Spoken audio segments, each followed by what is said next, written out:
All right. Hello, everyone. Thank you for checking out this conversation. It's one that I've been looking forward to. Two thought leaders are going to make the case for what opportunities lie ahead in hospitality.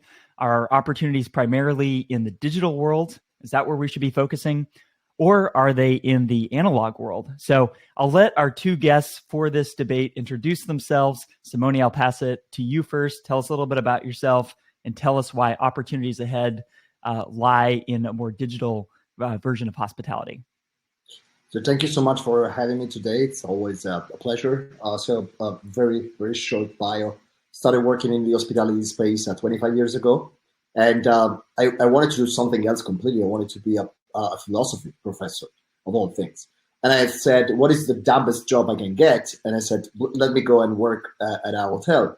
And it wasn't that dumb at the end. And that is why 25 years later, I'm still in in the industry.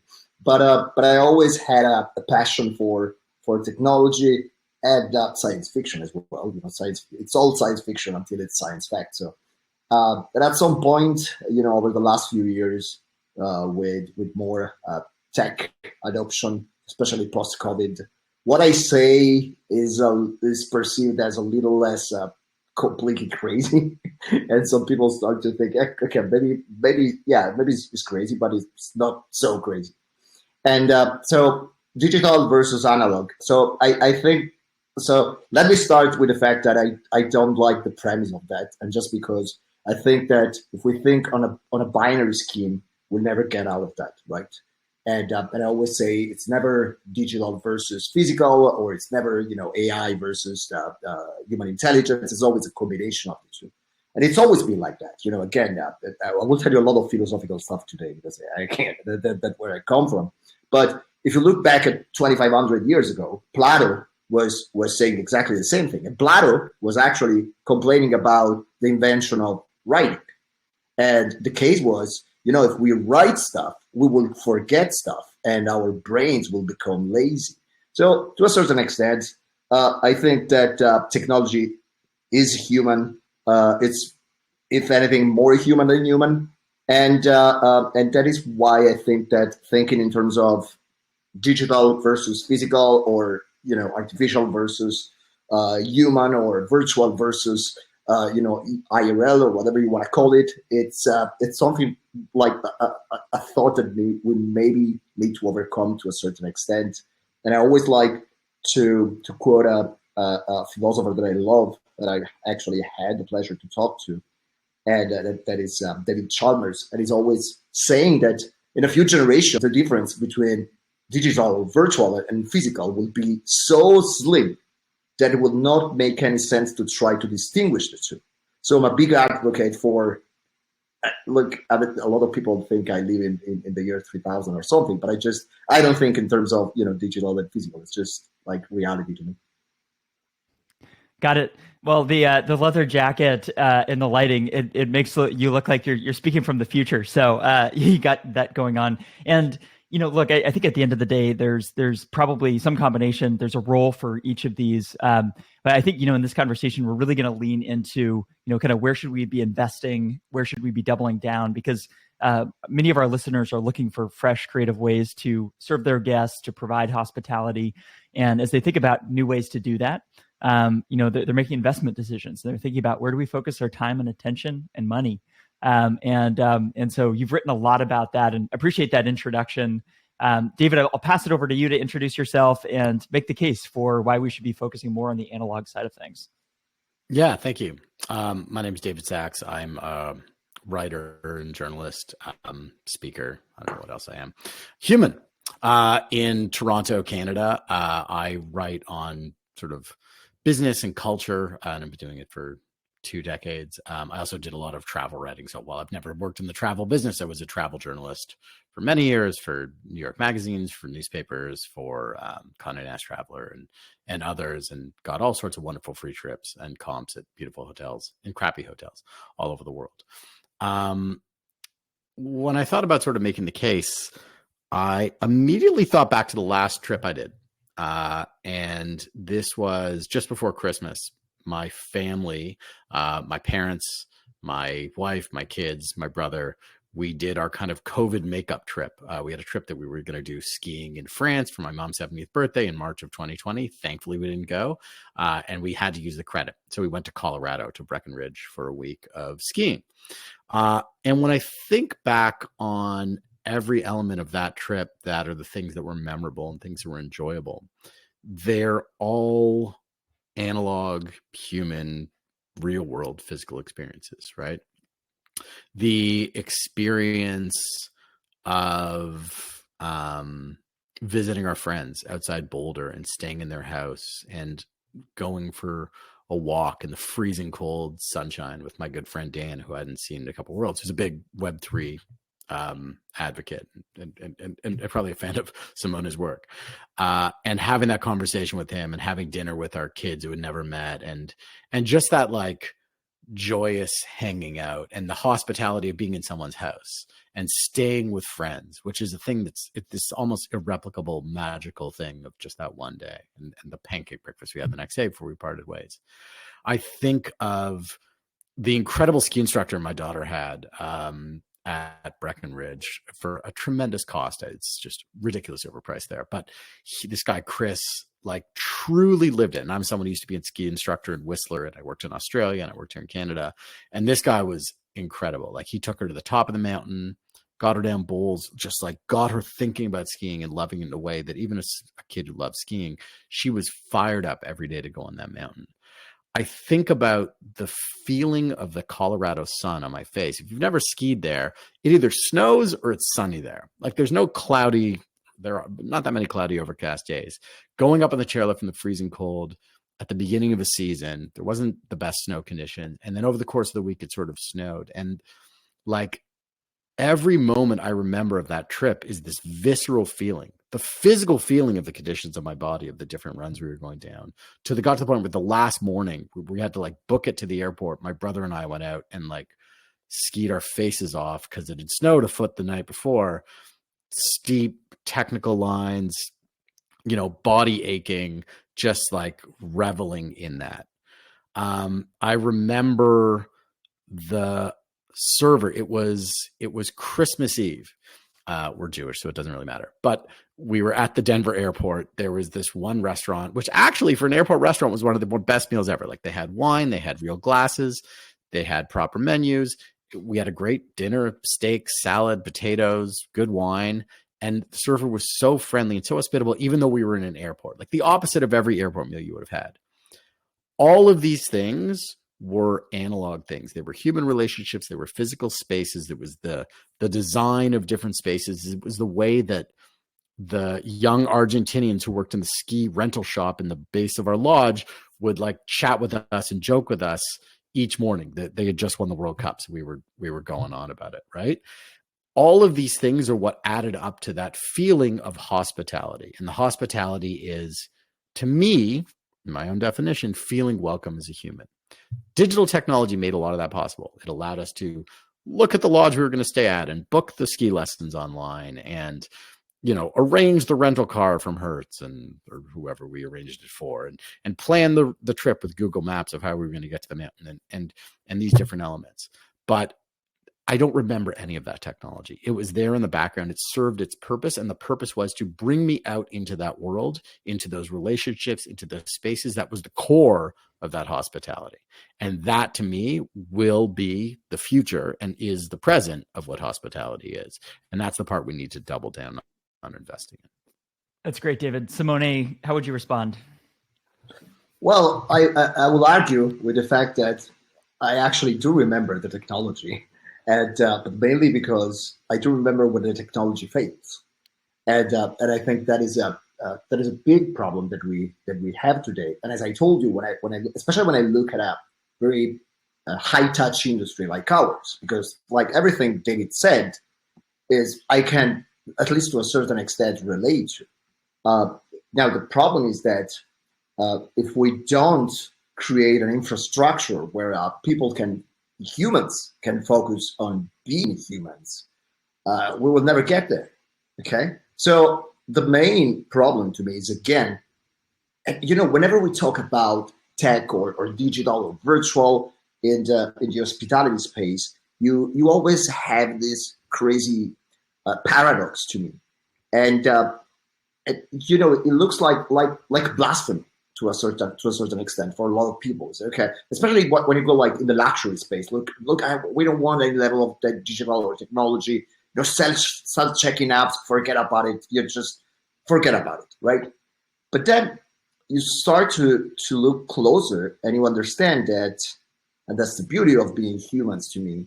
We are so many different individuals with nuances, and not every guest is the same, and it doesn't have exactly the same expectation. And I think that this is a very important part that we're forgetting. And I think that part of that is because, and that is another paradox, when we're looking for staff in the hospitality space, we need people that can actually handle the technology, right? So we look for people that can actually use that PMS or use that booking engine or that channel manager, right? It needs to be fluent in Excel. It looks like, you know, you need to speak 3 languages. You look like you're trying to hire devs more than you know, receptionists or front office managers. That's a problem, right? And this is where digital can actually help, because it can make everything that is not necessarily human just go away. And that's, to me, is the beauty. Like, think about a company like Uber, for example, okay? And it's been very, you know, a lot of people is completely against Uber for, you know, whatever reason. But the beauty of Uber is that, like, all the logistics of riding in a cab just goes away. You know, you click on a button, the guy shows up. I can write down, look, I don't want to talk, or I want to talk, or, you know, I want this music in my car. That's it. That is possible because of technology, right? And the experience is completely frictionless, and to an extent that when you go to a city where they actually don't have Uber and you need to go to a cab, you see the difference. You see the technology, because it's clunky. You know, you just they don't accept your payment, and, you know, you need to get some cash. It's always a problem. So I think that this is my response to that. That we need to stop thinking in terms of black and white when it comes to digital and physical, because there is a big risk here that we're going to use humans to do the work of robots instead of taking humans to do the work of humans. And again, this is just, you know, me being me. But the fact is, I think that especially in the travel space, we're very anthropocentric in a way. We got this like anthropocentric myth. You know, we are this fixation that we are at the center of the universe. We're not. Like, you know, we're like 7.6 billion people. We're 0.01% of all living things on the planet. You know, from a statistical standpoint, we're irrelevant. And so what you need to understand, and not all guests would like to have that human connection. And let me give you like an example, a personal example. It doesn't say much, but, you know, I think it's explanatory. Look, I go to the same hotel probably 6 times a year, right? And everybody knows me by now, you know, and they know what I want. You know, usually when I travel for work, the first thing that I need to do is go to my room and be, okay? So the only thing I want to do is I want to go to my room as fast as possible. That is always me, okay? You see me in every check-in, that's me. Now this guy, he checked me in like probably at this point, I don't know, 50 times, okay? And he always goes back to that, welcome, Mr. Puorto, what I can do for you, and it's the Wi-Fi password and whatever, because this is what they thought at school, at the business school, you know? And he said, look, you need to treat the guests like kings. No, sometimes I want to be treated like just somebody who wants to go straight to the room. And this is my argument. It's great to have humans, but sometimes you don't want humans. And like if you go to a supermarket, for example, and you can choose between, you know, like waiting in line in front of 5 old people, and or just go and self-checkout, I probably self-checkout. I don't care. I don't recognize that job as something made for humans. My dad will never go to the self-checkout. the place. Okay, so to me, it's all about giving a choice. Okay, and understanding that we all different humans, we all have different needs, and we all have different social skills. Like, you know me a little, I don't have that. Like, you start talking to me in the morning at breakfast, I just go away. I don't know what to say. You know. So we all want different things, right? We all want different things. We want choices, and I think David, I want to give kind of you a chance to respond to that. Maybe kind of talk a little bit about kind of what we want out of travel. You mentioned working as a travel writer before. You mentioned some of your own experiences, experiencing personal hospitality, your family experiencing some travel. So I want to give you a space to respond to Simone, but also would love to touch on, what do we want as humans from travel? That's a really good question. And I think, echoing what Simone says, I mean, humans are not monolithic. We're not binary, right? Each one of us is different. We have different experiences and different things that we want when we go out of the house, whether it's travel or whether it's to, say, a restaurant, right? Some people want the bare bones, minimum, fastest, most convenient thing. They do not want to talk to another human being. They want to go to McDonald's and have everything ordered from an app and go pick it up and not have anyone talk to them.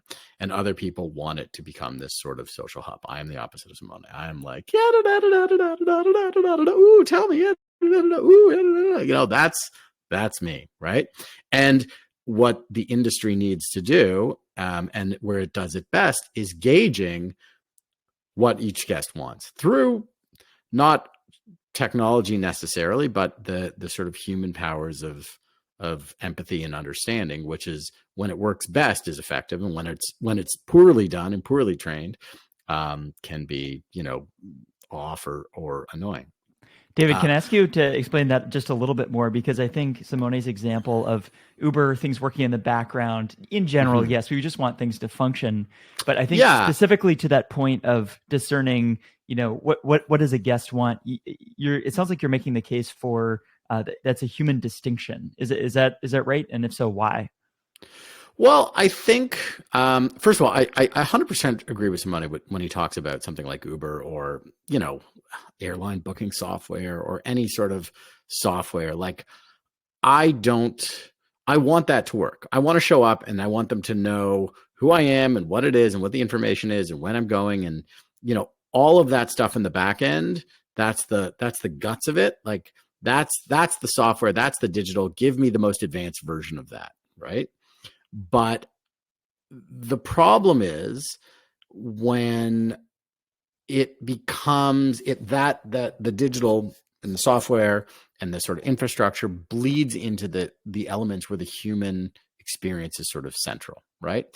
The example I cite most often, and I freaking hate more than anything, is the QR code menu, right? It came in at the beginning of the pandemic. It's existed for a while. It came in at the beginning of the pandemic as this like knee jerk, oh my God, the menus are going to give us COVID. And like the signs are just like, no, the menus aren't going to give us COVID. But every restaurant's like, well, out of an abundance of caution.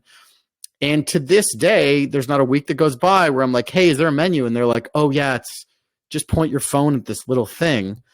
Or you have to order through your phone, even though I'm a human being server standing here in this restaurant. And so now I have to spend 5 minutes, trying to get it to work and scrolling through a tiny shrunken PDF, or entering my credit card information like I'm ordering something online, like I'm ordering Uber Eats or Grubhub or whatever while I'm in a restaurant.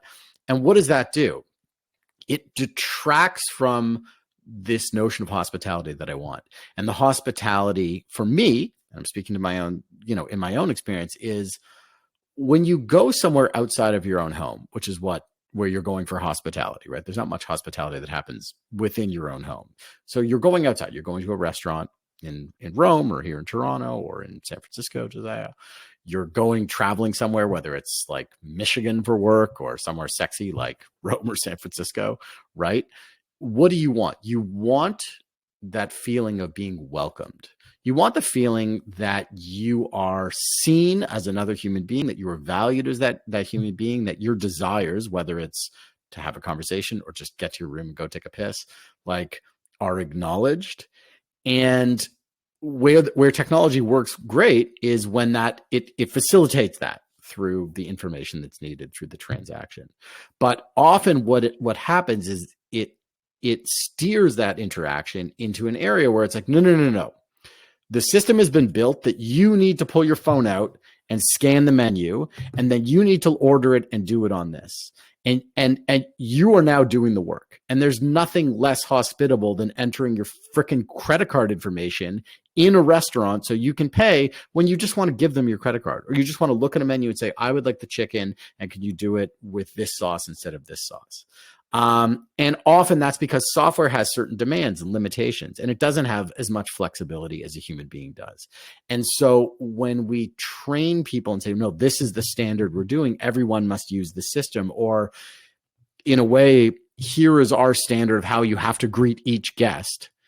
And they're saying, well, I have to go through the checklist of everything to ask this person, even though I can see him standing there with his legs crossed, jumping up and down in the hotel. And this happens every time because he drank a lot of water in the Uber that was complimentarily given to him in his Uber drive, right? We are making the human experience, the hospitality experience, programmatic. And we are removing sort of the human aspect of empathy and interaction and making it inhospitable. And so that's where I see that differentiation, where it's like, no, this is better. Someone has told us the system is better. It's more efficient. This is what guests want. And yet there I am begging for a paper menu because it's just so much better in my personal experience. So Simone, I'd love to get your response to that. And, we could stay with that example of ordering on a menu, or more broadly speaking, what is the case for using more digitally enabled processes or technology or software in some of these interactions that David was explaining? Okay, sorry, I'm smiling because I think in my head I see me and David at a restaurant. This will be like just super crazy because first of all, I love QR code menus. To me, it's like they're amazing.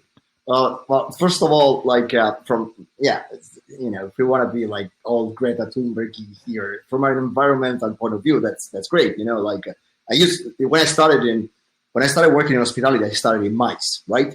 So there was a lot of F&B involved, and the pain of reprinting the menu like every single day, just in terms of like the paper you create, is just crazy. Okay, so to me, like as we see. Just soap and shampoo in dispenser now instead of little bottles, and we think, okay, that's great for environment. I think that to a certain extent we should look at QR code the same way as well, even though I do understand like the beauty of touching the paper, a good menu, and sometimes they're so good and the design is so well done that you just steal them. I do understand that, but again, it's why are we? To me, the main point that I don't understand is that why are we arguing about how guests want to live that experience? And look, I'm a music freak, okay? You know that. And to me, it's always, and I have this friend, like it's a vinyl collector, like probably, 25,000 vinyls in his house. And every time I go, we go through this crazy long period of time where we listen to music for like 6 hours in a row, and it's great. And but that to me is like when I want that experience, I go to that friend. I buy a good bottle of wine. We sit down. We take some beautiful free jazz records. We put it on a good vinyl. We sit down. We listen to music. But with Spotify, for example, that for a lot of people is blasphemy. I can engage with new bands that I didn't know, and maybe get in touch with them directly. And the algorithm sometimes gives me some great advice. So I don't think it's it's this against this. It's just we got two different take, and maybe even the same person. That's the example. The same person at a different time of the day can have a different habit. Like I wake up in the morning. And usually, and I sleep with my headphones on. Okay, so basically, I wake up with music, and that's Spotify. And it goes Spotify like all day long. And then I have a break, and then maybe I take my vinyl and I listen to music, and it's still me. But then I go fully analog at some point, But it's still me. So the cool thing to me, and this is I think where hospitality is losing is losing the human connection, and that is strange coming from me, is that they cannot see that, and I think a big part of the problem is that, let's be honest, this is a very underpaid job, and I teach a lot of MBAs, and like I see these numbers, like 70% of people studying at these amazing schools, they end up in some other industry, not just because it's your career is better, the money's better. It's an underpaid job for a lot of requests. You need to talk like multiple languages, know multiple softwares, have soft skills. It's not very easy. So I can understand that to a certain extent. So my point is, let's try to make sure that at least there is a level of technology that can help these poor guys, because I would love as well to have this experience where I sit down and they come with this beautiful menu and, they explain me all the dishes and I can talk and blah, blah, blah. But it doesn't happen every day, okay? And let me give you an example. So usually on average, I travel probably 100, 120 nights a year, okay? And I've been doing this for the last probably 10 years, except the 2 years of COVID. So, it's probably 1,000 room nights. Average stay of 2 nights is 500 check-ins. I don't remember one single good one. The only one I do remember, though, is a non-check-in. So I will not tell you the company, but so I came in, self check-in kiosk, and I just put my passport and my credit card, and the guy came to me and he said, "Look," and he looked at me for a second, and I think he understood. And he said, "Look, I can do 2 things for you." He said, "I can either check you in, or you check in yourself, and I go grab a beer for us." And I said, "Well, yeah, look at me. I check in, get a beer." So I checked in. I didn't pee, so I sit down with the guy. We had probably a couple of beers, and he told me more about the company and the hotel and what to do in the around. And to me, that was an icebreaker because, okay, look, you kind of understood me. You understand that I don't want this like very old-fashioned way of doing hospitality that is like very overwhelming, but you just understood me, And this was possible because of technology. Because without technology, you had to do that check-in for me. Well, the end of the story, I spent so much money on that hotel, like ancillary revenue. I ate there, and I had a couple of drinks with this guy, and I paid for those, So it was great. It was a great experience. Look, but it's the only one I do remember. And I do remember that because technology was able to free up the people to do what people should do when it's requested. Right. I don't know if it makes sense. It's a good story, David. I want to go to you. I think it's a good story. I think where we're probably in agreement is the value of those human interactions, right? So the person who offered you a beer, right? I think the reason that you then paid for that's just a scam, Simone. You got to make money. But I think our kind of purpose of this conversation isn't necessarily to predict the future, but it's to think about kind of what changes should we make today to prepare ourselves for the future. And as we sit in this moment, I know, David, you don't spend all your time working in hospitality, but there's a decent amount of companies and people that are pretty focused on technology and hospitality. I think it's probably a laggard among other industries. But I guess my question for you, David, would be, in the experiences that you have with hotels, is your sense that hotels should be investing more into technology, or if they should be spending those dollars investing in maybe people or training or some of the more analog aspects of hospitality? Simone, I'll pose the question to you after, but David, I'd like you to take that one first. Where should we be investing our money and time right now? I'm going to reflect back on what Simone said, which is it needs to be parallel, right? The more money you invest in technology to facilitate transactions, certain interactions, back-end things, aspects of management, the more you then need to make sort of counter investments or equivalent investments in upping the human parts, upping the training of the human interaction when and where that's going to be the most valuable and the most necessary, right? So you're going to let's say, augment or replace certain things, the check-in or the payment process that could be automated, or the ordering of certain things, right? And so, okay, then what are the parts where you want in a hotel or a restaurant or an airport, let's say, where you actually want those human interactions to be? Where do you identify where that is? Now, do you just leave them as they are? Or do you say, okay, now how can we improve these things now that these people's time and effort has been freed up to do more greeting, to do more interaction, to offer drinks to guests, to lead tours, to do that? And I think I agree with Simone. Like the either or of like, no, we have to invest everything in AI. This is it. This is the way the things going. You're just gonna, if you don't make the equivalent or sort of complementary investment in the other half of things, then you're going to fall behind. And I think the same goes in the other way. Like, you could train your staff all you want, but if the industry and the guests are demanding, digital services or digital infrastructure that meets them with, let's say, payment, for example, then you're going to fall behind as well. But it has to be this thing in parallel. And I think where people and businesses especially get it wrong is they say, well, we've been told, we went to this talk and someone said that the future of the industry is digital. So like, this is where all our investments are. Everything's going to be cashierless.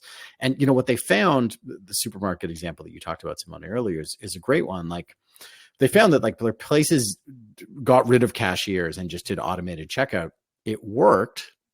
It physically worked, the money worked or whatever, but they were losing a certain amount of customers over time. And many of these chains like HEB, which is a huge supermarket chain in Texas, and then I read about a Dutch one recently, like they actually reinstituted sort of human checkouts because maybe it was older consumers, maybe it was lonelier consumers. There was a desire for that. There was a desire from a functional level of just like, hey, people are stealing a lot more stuff because there's no checkout here. Or we're losing X number of bananas because nobody's weighing them properly. To sort of that social element of it, right? We're increasingly in an age defined by loneliness and isolation, which is one of the biggest public health crises of our time. And automated technologies that remove humans from interacting with each other, even for transactional reasons, doesn't assist that as a byproduct. And so I think it is realizing that, it's complementary. It's not this either or thing. And you need to balance those investments instead of seeing it as the zero sum game. Right. And so if you're just focused on technology, there's investments that have to be made on the human side. And David, in an earlier conversation, we were talking about how this probably cuts across generations, right? And so some of the conversation of what does Gen Z want here might be a little bit misguided. I'm a millennial, and I would say probably 50-50 in places I have options, go do the self checkout, or I go talk to a person at my grocery store, as those options, and I'm kind of split. So let's it's not talk about necessarily a generational thing where it's older people want this. Well, let's talk about airports and flying, right? Which is like a necessary means to get somewhere, wherever it is you're going. I'm not like calling up a travel agency and asking for a paper ticket because I'm the analog guy. I'm like, I book it online. I get my, boarding pass on this thing, go to the airport, do my online check-in in the kiosk, hand my bag to a thing or roll it on because I'm not an idiot. But like when things aren't working, I want that person there. And I don't just want a person who's like, oh, well, you can call this number, or, oh, well, here's our chatbot. I'm like, my flight is leaving in an hour. I am stressed. I have children with me now. That's like a worst case scenario. This thing is not working, or this thing isn't doing the thing, or the passport thing isn't scanning my documents correctly. Can you as a human realize that in this situation, I as a human am stressed out and need help? And if the standard is like, well, you'll have to call a call center, you'll have to use our chatbot, or we can't do it. That's again, that inequivalency of like, we made all this digital investment, but like, if it doesn't work, or it's never going to work perfectly because it's just travel, it's reality, it's airlines, right? Or there's weather or something like that. you want that human part. You want that human part to make you to solve the problem, but you also want it to be like, no, you are seen.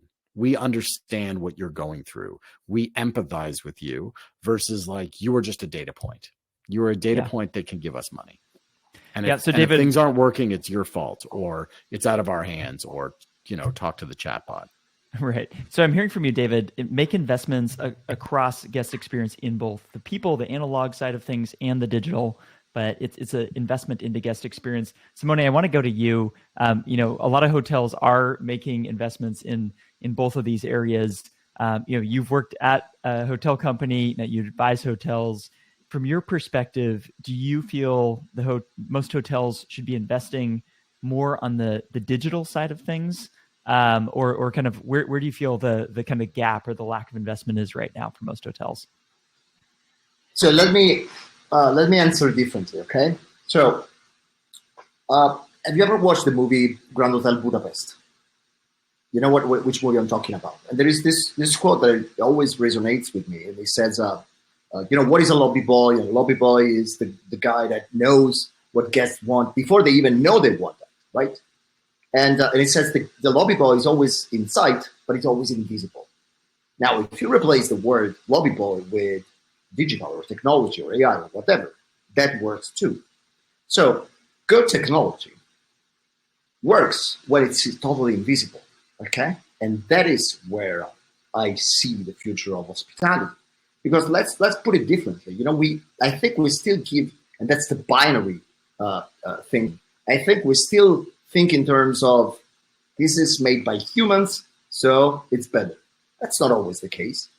Like, let me tell you something. I still see to this day, believe it or not. I mean, I live in Europe now, right? So it's we're probably like in the 50s for a lot of things. But anyway, a lot of hotels are still manually charging credit cards every single time you get a reservation.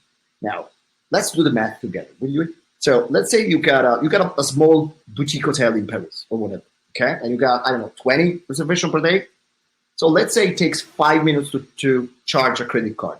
Even more like the credit card is wrong and you need to get data from booking.com again and so forth. So let's say it's fair to say that it's 2 hours of human work that will not give any extra value to the guest, okay? Now, should you invest in the technology? Hell yeah, but you don't have to invest in the technology. Like, if you invest in the technology, you're saving so much money because the cost of a payment gateway compared to the cost of the time of that human and what that human could do. And this could even be just sit down and relax for a couple of hours, like a receptionist. It's still a very stressful job, give this guy a break. And you should invest in technology. On top of that, that's the problem. Because today, when I started in 98, 99, my first job as a hotelier, and I was a receptionist, as I told you. And back in the day, there was no technology at all, especially like independent hotels in Italy, forget about it. Everything was done on pen and paper. But it took a lot of time, okay? So we didn't even have appearance. Now, if you can get to a level that everything that you can do with tech and the guest will not feel the experience as diminished in a way, you should go with that, okay? You should not even think about that. Innovation for the sake of innovation is BS. Just forget about that. Unless it's a marketing stunt. I got clients that come to me and say, look, I want to be seen as the most innovative hotel in the industry. Okay, cool. Let's do all the crazy things. Let's go on the central end. Let's do NFT loyalty programs, whatever. But that's a marketing stuff still. Okay, and on top of that, technology.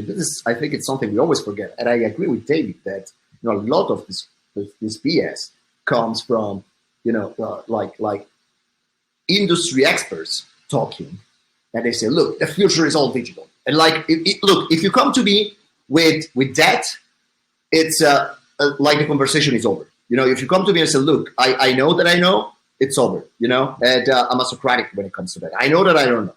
But the main thing is that let's make sure that we invest where technology can actually help our second guest, because we always have two guests. Remember that.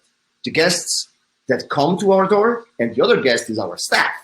Okay, that is very precious, especially now. I don't know what's the situation in Canada, for example, but in Europe, it's extremely difficult to find people after the pandemic. Good people. Now the problem is that when you get somebody in the hospitality space, you don't need only people that is good with people. And that's the essence. It's on the word hospitality.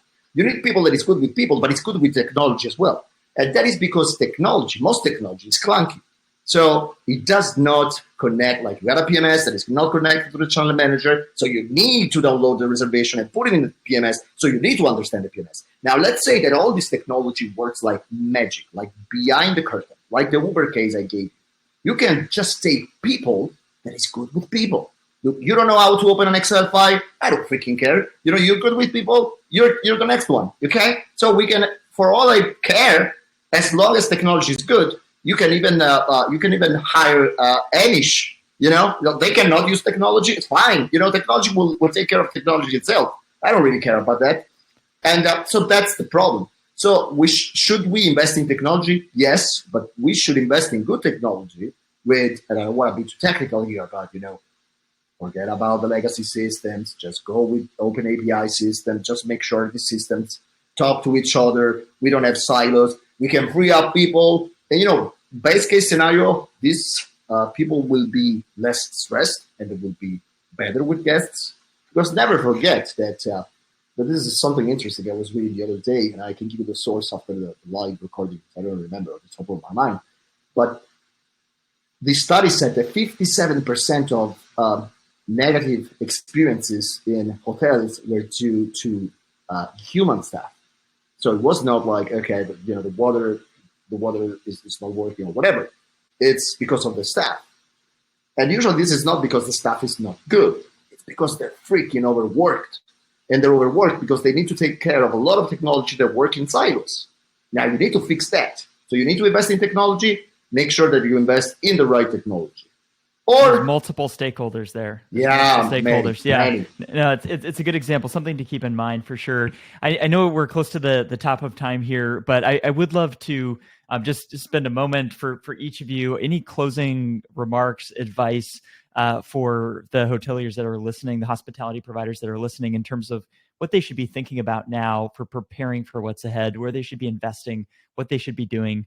David, I'll go to you first, and then Simone. Sure.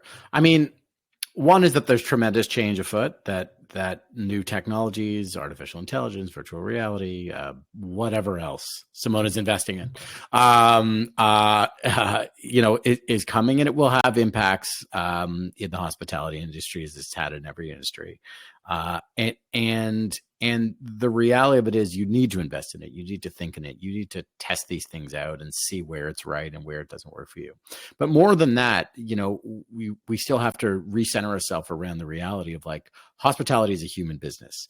It's not a data center. It's not a moving of widgets or, something like blockchain technology where it's like, various bits of data and various bits of money moving around. It is a human-centered business based around that human experience, and actually based around a pleasurable human experience. And as long as that's the case, and as long as it's humans that are traveling and not some sort of like AI that's your guest, which, low profit margins on AI guests, they don't buy the beer when you offer it to them. As long as that's happening, then any future that we're going into is going to be no different than the present of hospitality and the past of hospitality, which is like the guest, the experience of that individual throughout the entire process is the core of what everything is about. And how do you best serve that to make it a positive and pleasurable experience using technology in the way that Simone just so eloquently put it, and using those human aspects of hospitality, that the empathy, the feeling, the thoughtfulness, to go back to Grand Budapest Hotel and Ray Fiennes' character, I'm not servicing old ladies, but but that the sort of the charm, right? the doing what you can to make someone feel as though they're welcome, whether they're popping into your place for a coffee or a drink for, 5 minutes, whether it's Starbucks or something, or whether they're staying at some, super high-end luxury lodge or property where, they expect their toenails to be clipped the second they walk in. Those things aren't going to be any different tomorrow or 10 years or 100 years from now, as long as it's humans and their bodies and their very human needs being at the sort of center of that. And I think that's something that we have to sort of keep our eye on and remember as new technologies come and go. That's great. David, Simone, over to you. Closing remarks. Let me close with a quote from one of my favorite writers, and that's Douglas Adams, the guy from The Hitchhiker's Guide to the Galaxy, right? And so in 1999, he wrote an essay, but it was titled "How to Stop Worrying and Learn to Love the Internet." It's very interesting to read it today, like 20, 25 years later. And he said, "Look, I came up with my own theory of technology. Like all the technology that is created since the day you're born and when you're 15 is normal. All the technology that is created between your 15 and 35 is new, is exciting. You can probably even create a career out of it. But all the technology that is created after you're 35 is unnatural." Now, I did the math, and I actually did the math, and statistically speaking, the average age for a hotel general manager is 44. Now, if I go with Douglas Adams, all the technology is unnatural.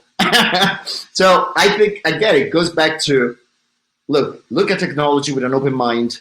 It's not like, don't believe the gurus that tells you that everything will be ChatGPT or the metaverse or whatever, and I am the one telling you that, So, I wish that would be like that, but it will not be like that very soon.